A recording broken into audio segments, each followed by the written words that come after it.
కుమ్మెర మల్లన్న జాతరలో జరిగినటువంటి ఏదైతే దాడి ఉందో ఆ దాడికి నిరసనగా బీసీ సమాజం అంతా గలమెత్తినటువంటి సందర్భంలో దానికి కొనసాగింపుగా దాడుల తర్వాత ఈ సమాజం ఏం కోరుకుంటుంది, ఈ దాడులతో బీసీ సమాజం ఎంత కలత చెందింది, ఈ సమాజానికి ఈ ప్రభుత్వం ఎలాంటి భరోసానివ్వాలి, ఈ అన్ని అంశాలు కార్యాచరణగా తీసుకొని ముందుకు నడిపిస్తున్నటువంటి పెద్దలు సత్యనారాయణ గారు, అలాగే ఈ కార్యక్రమానికి ఇచ్చేసినటువంటి పెద్దలు నారగోని గారు, అలాగే సామాజిక Telangana intellectual forum professor Murali Manohar sir గారికి, మా నాయకులు జానయ్య గారికి, మా టీవీఆర్ గారికి, మా చారి గారికి, మా జైపాల్ గారికి, అలాగే మా సోదరి నీరజ గారికి, నందు గారికి, అలాగే మా అసలు టైగర్ బీసీ పొలిటికల్ ఫ్రంట్ చైర్మన్గా ఉన్నటువంటి మిత్రుడు మా గౌడ్ సాబ్కి, అలాగే నందుకు ఎలికట్టి విజయ్ కుమార్ గారికి, అందరికీ కూడా అందరికి మిత్రులందరికి కూడా సతీష్ కుమార్ గారికి కూడా అందరికీ నమస్కారం. అసలు ఏంది మీడియా సమావేశం ఎందుకు పెట్టుకున్నామంటే ఇది కుమ్మెర ఘటనతో ప్రారంభమై కుమ్మెర ఘటనతో ముగిసిపోయేటువంటి వ్యవహారం కాదు. ఇలా అనేకమైనటువంటి దాడులు, అనేకమైనటువంటి అణిచివేతలు బీసీ సమాజం పైన నిత్యం జరుగుతూనే ఉన్నాయి. బయటికి వచ్చిన ఘటనలు చాలా తక్కువ, బయటికి రానటువంటి ఘటనలు కోకొల్లలుగా ఉన్నాయి. ఇంకా కుమ్మెర మల్లన్న జాతరలో జరిగినటువంటి ఘటన సోషల్ మీడియా ద్వారా మా దగ్గరికి చేరగలిగింది, కానీ అసలు కరెంటే లేని గ్రామాలలో అనేకమైనటువంటి దోపిడీలు, హింసలు బీసీ వర్గాలపైన జరుగుతున్నాయి. మరి దీనికి పరిష్కారం ఏంది, ఎన్ని రోజులు ఇలా జరగాలి అనేటువంటిది చాలా కీలకమైనటువంటి ప్రశ్న మా సమాజాన్ని తొలుస్తున్న సందర్భంలో మేమందరం కూడా ఒకే ఒక్క అంశాన్ని మీ ముందు పెట్టాలనుకుంటున్నాం. ఇటీవల కాలంలో ఆంధ్రప్రదేశ్ ప్రభుత్వం బీసీలకు అట్రాసిటీ చట్టాన్ని తీసుకొచ్చింది. అంటే బీసీలను ఎవరైనా ఇబ్బంది పెట్టినా, కులం పేరుతో దూషించినా, భౌతికంగా దాడులు చేసినా, లేదంటే సామాజికంగా వెలివేతకు గురి చేసినా ప్రత్యేక చట్టం ద్వారా వాళ్ళు శిక్షించబడతారు. మరి తెలంగాణ రాష్ట్రంలో ఎస్సీ ఎస్టీల కంటే కూడా ఎక్కువగా సామాజిక హింసకు, ఒత్తిడికి గురవుతున్నటువంటి వర్గాలు బీసీలు. ఎస్సీ ఎస్టీ సోదరుల కంటే ఎస్సీ ఎస్టీ అట్రాసిటీ యాక్ట్ ఉంది కాబట్టి వాళ్ళకి కొద్దో గొప్ప రక్షణ కవచంగా ఉంది. మరి మా బీసీల కోసం ఎలాంటి చట్టం లేదు. సోషల్ బైకాట్కి సంబంధించినటువంటి అంశాల్లో మహారాష్ట్ర, కర్ణాటక లాంటి ప్రాంతాల్లో కొన్ని సెక్షన్స్ లేదంటే కొన్ని శిక్షలు ప్రత్యేకంగా ఉన్నప్పటికీ తెలంగాణ రాష్ట్రంలో బీసీలకు ఎలాంటి రక్షణ చట్టం లేని కారణంగా జరుగుతున్నటువంటి దాడులు, హింసను కళ్ళ ముందు కనిపిస్తున్నటువంటి దృశ్యాలను చూసిన తర్వాత తెలంగాణ రాష్ట్రంలో ఉన్నటువంటి బీసీలకు ప్రత్యేకమైనటువంటి అట్రాసిటీ చట్టాన్ని కల్పించాలని ఈ సమావేశం డిమాండ్ చేస్తూ ఉంది.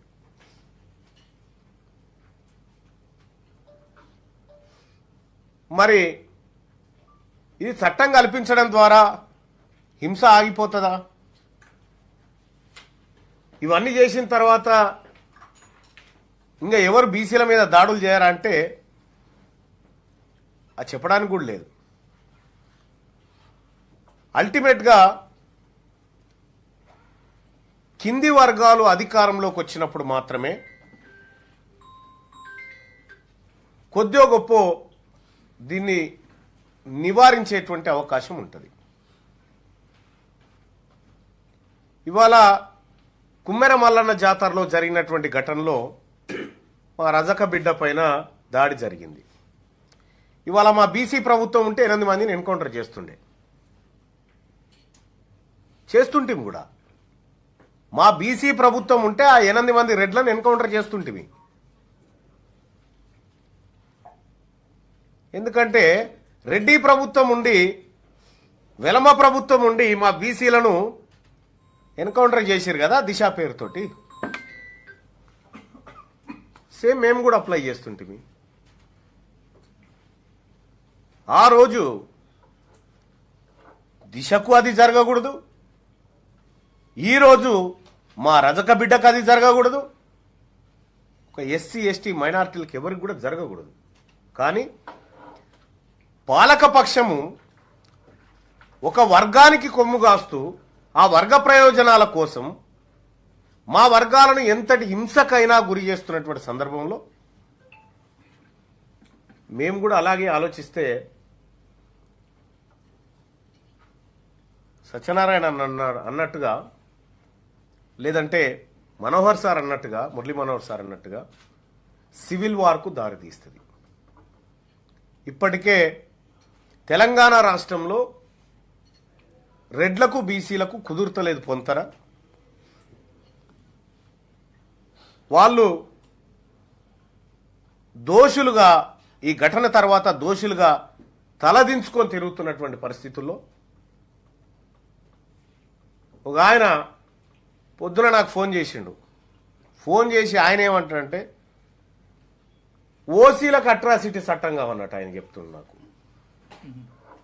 ఓసీలకు అట్రాసిటీ చట్టం కావాలి, మమ్మల్ని ఎవడు ఏమనొద్దు అని చెప్తా ఉన్నాడు.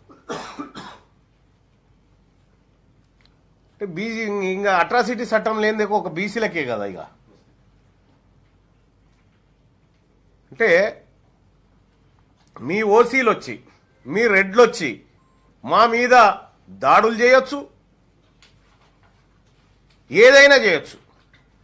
పొద్దున సిరిసిల్ల నుంచి ముదిరాజ్ సమాజం నా దగ్గరకు వచ్చింది. ఒక కార్యక్రమంలో భాగంగా వస్తే వాళ్ళు చెప్తున్నటువంటి ఒక మాట చాలా భయంకరంగా.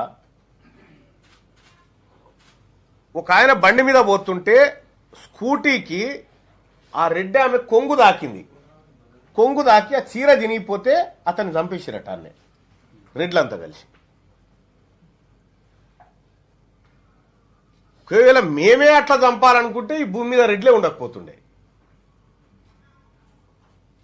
అంటే మీరు మీ ఆత్మగౌరవం కోసం మీ అహంకారపూరితమైనటువంటి వ్యవహారంతో మా మీద దాడులు చేస్తూ ఉంటే మేమెందుకు ఊరుకోవాలి? మేము ఊరుకోవడానికి సిద్ధంగా లేదు. ప్రభుత్వం మాకు రక్షణ చట్టాన్ని తీసుకొచ్చే వరకు మా పందా బరాబర్ తెలంగాణ రాజ్యాధికార పార్టీ పందా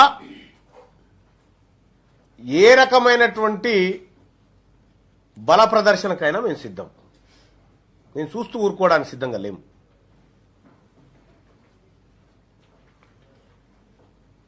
ఇక పోలీస్ వ్యవస్థ ఎంత సిగ్గుచేటంటే ఈ మల్లన్న జాతర ఘటనలో జరిగినటువంటి అంశాన్ని మీ ముందుకు తెస్తే ఇక్కడ ఉన్నటువంటి మా ప్రొఫెసర్లకు మా బీసీ నాయకులకు చెప్తా ఉన్నా, నేనే పోయి డిఎస్పీ గారిని అడిగిన, నేను మా జానయ్య గారు అందరం పోయి అడిగితే ఇరు వర్గాల పైన కేసులు నమోదు చేసినాం. ఇరు వర్గాల పైన కేసులు నమోదు చేసినామంటే ఆ 2 ఎఫ్ఐఆర్ కాపీలు ఇక్కడదే అంటే ఒకటే ఎఫ్ఐఆర్ కాపీ తెచ్చాడు.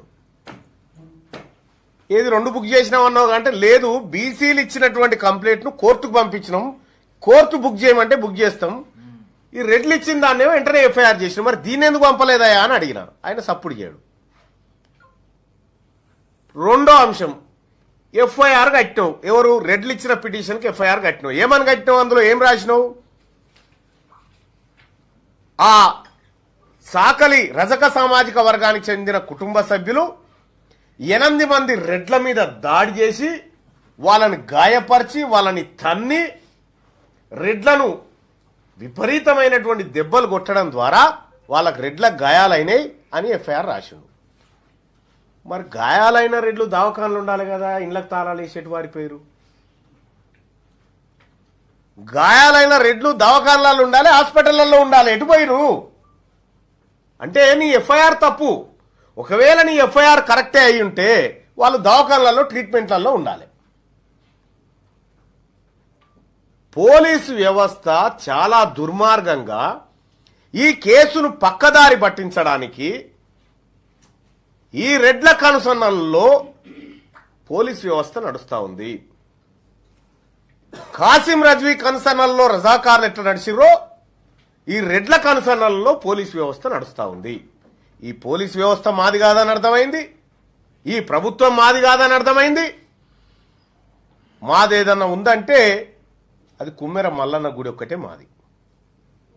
దాని మీద దండయాత్రలు చేసి ఆక్రమించుకునే ప్రయత్నం చేస్తూ ఉన్నారు. మా సంస్కృతిని దెబ్బకొట్టే ప్రయత్నం చేస్తూ ఉన్నారు. మా చిన్నపిల్లల ప్రాణాలంటే లెక్కలేదా?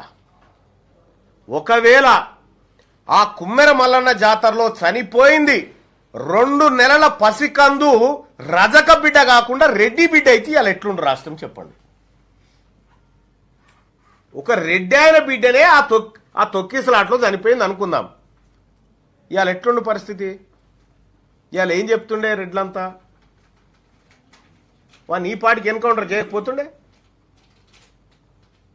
అందుకోసమే వాళ్ళని అరెస్ట్ కాదయా ఎన్కౌంటర్ చేయాలని చెప్తున్నాం. ఇక అరెస్ట్ ఏమొద్దు, ఇన్స్టాంట్ జస్టిస్ దిశ విషయంలో చేసి చూపెట్టిరు కదా, అదే చేసి చూపెట్టిరు ఇప్పుడు కూడా.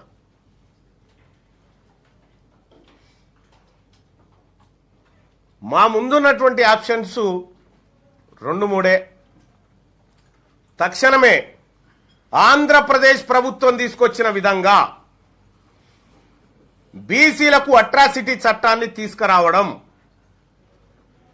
రెండోది, ఈ కుమ్మెర మల్లన్న ఘటనలో ఎవరైతే రెడ్లు పసిపాపను చంపిర్రో వాళ్ళ పైన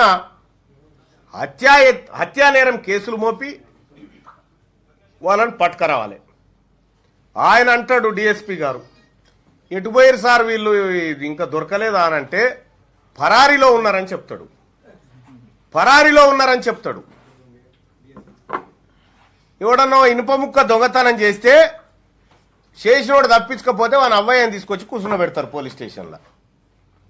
మరి వీళ్ళని ఎందుకు ఇడిచిపెట్టారు? వీళ్ళను వదిలిపెట్టే ప్రసక్తే లేదు. పోలీసు వ్యవస్థ వాళ్ళని వదులుతుండొచ్చు కానీ బీసీలు వదలడానికి సిద్ధంగా లేరు. బీసీలం చాలా మంది బీసీలు నాకు ఫోన్ చేస్తా ఉన్నారు, అన్నా మమ్మల్ని చూసుకోమంటావా అని. పోలీస్ వ్యవస్థ మీద నమ్మకం ఉంది, జరాగురని చెప్తా ఉన్నాం. మరి ఆ పరిస్థితి తెచ్చుకోకండి. నేనే స్వయంగా ఆ ఊరికి వెళ్ళి తప్పించకపోయారని చెప్తే ఒక ఇంట్లో ఒక ఆమె ఉన్నది, మా నీరజనే పోయింది. ఆ ఇంట్లోకి పోయి చూసి వచ్చింది, ఏడాడ దాచుకున్నారు. పోలీసు వాళ్ళకి దొరకలేరంటే మేమన్నా పట్టిద్దామని పోయినాం. ఊరి సర్పంచ్ పత్త లేకుండా పోయిండు. ఇక్కడ ఉన్నటువంటి మేధావులను అడుగుతా ఉన్నా, ఒక ప్రభుత్వ ఉద్యోగి విధులకు హాజరు కాకుండా తప్పించుకొని పోతే ప్రభుత్వం ఏం చేయాలి? మరి గ్రామ సర్పంచ్ ఎవరికి ఇంటిమేషన్ లేకుండా వారం రోజుల నుంచి పత్త లేకుండా పోతే ఏం చేయాలి మరి? ఆ గ్రామ సర్పంచం సస్పెండ్ చేయాలి, డిఎల్పిఓ వెంటనే. ఆ జిల్లా కలెక్టర్ సస్పెండ్ చేయాలి. గిన్ని తప్పులు మీ దగ్గర పెట్టుకొని మా పైన పెత్తనం చేస్తామనంటే కుదరదు. ముఖ్యమంత్రి రేవంత్ రెడ్డి గారికి ఇంకా వినిపించకుండా వచ్చినా ఈ మాట. మా వర్గాల మనవడు కాబట్టి, మా వర్గాల మనవరాలు కాబట్టి నీకే బాధ అయితలేదు. ఖచ్చితంగా ఈ వచ్చే అసెంబ్లీ సమావేశాలలోనే మా బీసీలకు రక్షణ చట్టం కావాలి. బీసీలకు రక్షణ చట్టం కావాలి. మా బీసీలకు రక్షణ చట్టం మీరు తేలేకపోతే మీ వాళ్ళు డిమాండ్ చేసే పరిస్థితి క్రియేట్ చేస్తాం. అలాగే ఈ కుమ్మెర మల్లన్న జాతరలో జరిగినటువంటి ఘటనే కాదు, ప్రతిరోజు ఏదో ఒక ఊర్లో మా వాళ్ళపైన దాడులు జరుగుతూనే ఉన్నాయి. ఇక మేము ఊరుకోవడానికి సిద్ధంగా లేము. Enough is enough. ఇక ఎక్కడ మా వర్గాల జోలికి వచ్చినా, మా వర్గాల పైన, మా ఉద్యోగస్తుల పైన కానీ ఎక్కడైనా అగ్ర కులాలు, రెడ్లు, వెలమలు పెత్తనం చెలాయించి అణిచివేస్తామంటే ప్రత్యక్ష దాడులకు కూడా వెనుకకు పోము. మా ఆత్మగౌరవం ఇంపార్టెంట్ మాకు. మేము ఎవరికి జోలికి పోము, మా జోలికి వస్తే ఊకోము.